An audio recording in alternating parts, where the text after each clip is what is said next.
Assalamualaikum warahmatullahi wabarakatuh. Sampurasun, muslimin muslimat dimanapun berada, pecinta Wali Songo, pecinta si Sunan Gunung Jati, apalagi kita keluarga besar UIN Sunan Gunung Jati Bandung. Beliau berpesan, ingsun titip tajug lan fakir miskin, aku titip masjid dan fakir miskin. Karena beliau berpesan titip masjid, kita rawat masjid, kita makmurkan masjid, dan kita pelihara masjid, mentalitas masjid.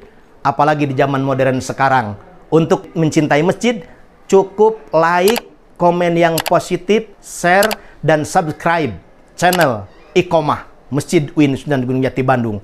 Wassalamualaikum warahmatullahi wabarakatuh. Assalamualaikum warahmatullahi wabarakatuh. Bismillahirrahmanirrahim. Alhamdulillahirabbil alamin.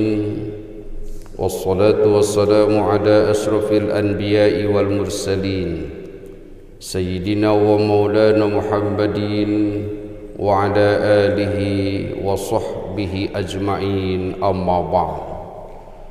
Hadratul mukarramin, para masyayikh, para asatid, wabil khusus Ketua DKM Masjid Iqomah UIN Sunan Gunung Jati Bandung, pangarsa Bapak Al-Ustad Abah Bahrun Rifai MAG beserta staf dan jajarannya, bapak-bapak hadirin jamaah duhur, para calon penghuni surga Allah Subhanahu wa ta'ala yang saya hormati dan Allah muliakan. Sebagaimana kita ketahui dan kita rasakan bersama bahwa sampai saat ini hampir mau 1 minggu kita sudah ditinggalkan oleh tamu yang agung. Kita sudah berpisah dengan bulan yang penuh dengan rahmat. Kita sudah berpisah dengan bulan yang penuh dengan maghfirah, serta bulan yang memberikan fasilitas pembebasan api neraka. Bulan apakah yang kita maksud? Yaitu Sayyidus Syuhur, bulan suci Ramadan. Kita hanya berharap dan berdoa kepada Allah Subhanahu wa ta'ala, semoga ibadah puasa kita yang telah kita laksanakan dan kita sempurnakan di tahun ini 1442 Hijriah, semoga diterima oleh Allah Subhanahu wa ta'ala dengan penerimaan yang terbaik. Dan kita pun yang berkumpul di masjid ini berharap dan berdoa kepada Allah Subhanahu wa ta'ala, semoga kita dipertemukan kembali dengan bulan suci Ramadan tahun yang akan datang. Amin Allahumma ya rabbal alamin. Amin gitu Pak, amin aja sudah disuruh. Hadirin, para calon penghuni surga Allah Subhanahu wa ta'ala yang Allah muliakan, di dalam Al-Quranul Karim surah Al-Baqarah ayat 185 Allah memberikan tuntunan kepada kita, walitukmilul iddata walitukabbirullaha ala ma hadakum wala'allakum tashkurun. Kata Allah, hendaklah sempurnakan bilangan puasamu. Alhamdulillah, kita sudah secara kuantitas kita sudah menyempurnakan bilangan puasa kita, yaitu 1 bulan penuh lamanya. 1 bulan itu kata Rasul bisa 29 hari, bisa 30 hari. Yang mempunyai kapasitas dan kapabilitas ilmu hisab, ilmu hilal, ilmu ru'yat, dipergunakanlah untuk menyempurnakan bilangan puasa itu. Tapi kalau kita seperti kita yang ada di tempat ini kebanyakan tidak memiliki kapasitas tentang ilmu itu, kita sami'na wa ata'na terhadap pemerintah yang diwakili oleh Menteri Agama Republik Indonesia untuk menyempurnakan bilangan puasa tersebut. Sempurnakan bilangan puasamu secara kuantitas, tapi juga sempurnakan bilangan puasa secara kualitas. Alhamdulillah, puasa memang sudah meninggalkan kita. Ramadan telah berpisah dengan kita, tapi ajaran-ajaran yang diajarkan oleh Ramadan jangan sampai ikut kendor, jangan sampai ikut luntur. Ramadannya telah pergi, tapi ajaran-ajaran tetap di hati kita. Ramadan begitu banyak mengajarkan kita menjadi cinta Al-Quran, maka sampai sekarang kita cinta Al-Quran.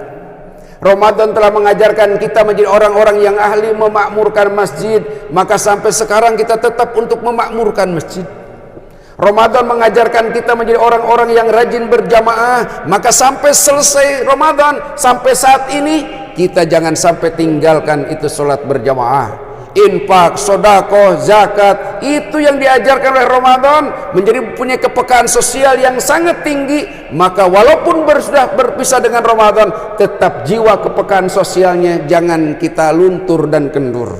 Oleh karena itu menyempurnakan bilangan puasa secara bilangan kuantitas dan juga secara kualitas. Kemudian walitukabbirullaha, kata Allah, agungkan asma Allah.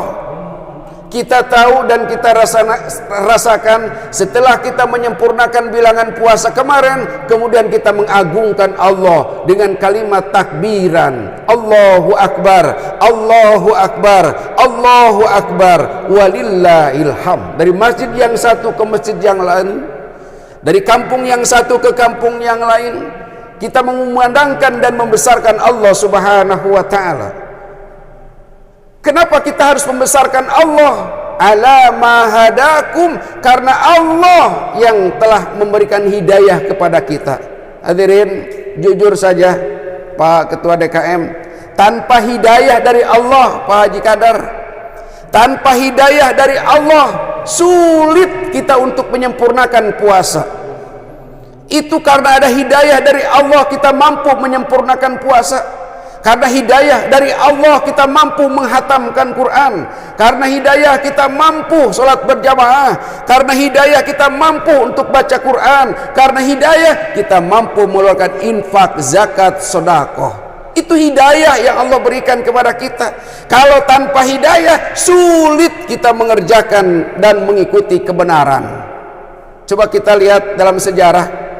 Kalau tanpa hidayah dari Allah Subhanahu wa ta'ala, walaupun anak Nabi Kan'an misalnya, itu putra Nabi, bapaknya Nabi, bapaknya mengemban risalah menyampaikan ajaran tauhid, anaknya penyembah berhala, tidak ikut kepada bapaknya. Kenapa? Karena tidak mendapatkan hidayah. Kan'an, ada istri Nabi, suaminya seorang Nabi, pengemban tauhid, penyebar risalah dari Allah Subhanahu wa ta'ala, istrinya durhaka, istrinya pembangkang, istrinya kafir. Kenapa?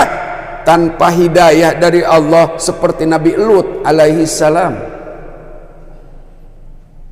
Ada juga bapak Nabi, anaknya Nabi, bapaknya produsen berhala, seperti yang dialami oleh baginda Nabi Allah Ibrahim alaihissalam.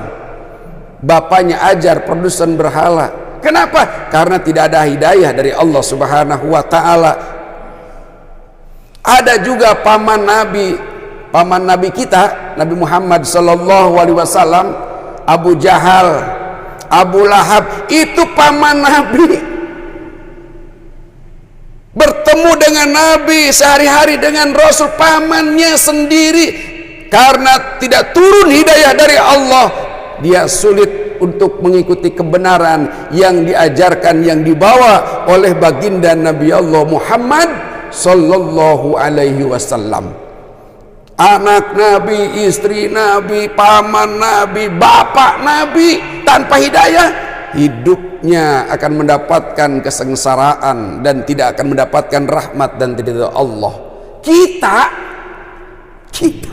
nih,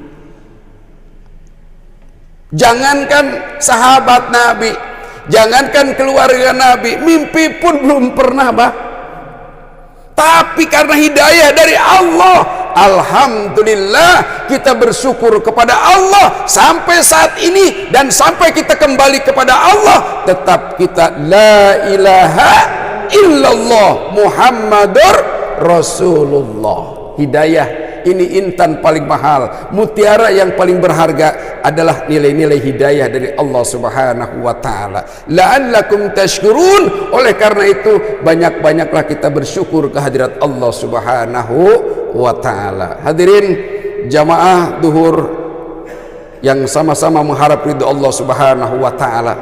Barangkali ini sajalah kultum yang dapat saya sampaikan. Mudah-mudahan ada manfaatnya. Mohon maaf apabila ada kesalahan dan kekurangannya. Wallahul muwaffiq ila aqwamit thoriq. Wassalamualaikum warahmatullahi wabarakatuh.